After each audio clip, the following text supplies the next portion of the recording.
In this video, I'm going to teach you how to open UniCredit account online.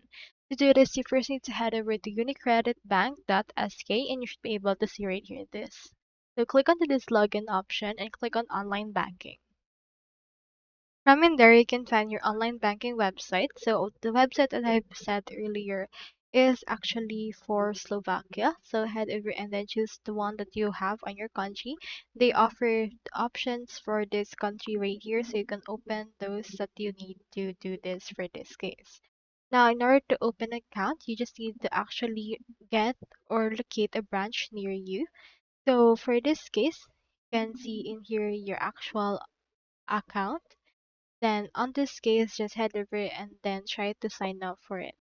You can also call them for an actual account opening process, and through that way you can now create or open an account. So that's all there is today, and I hope this video successfully helped you.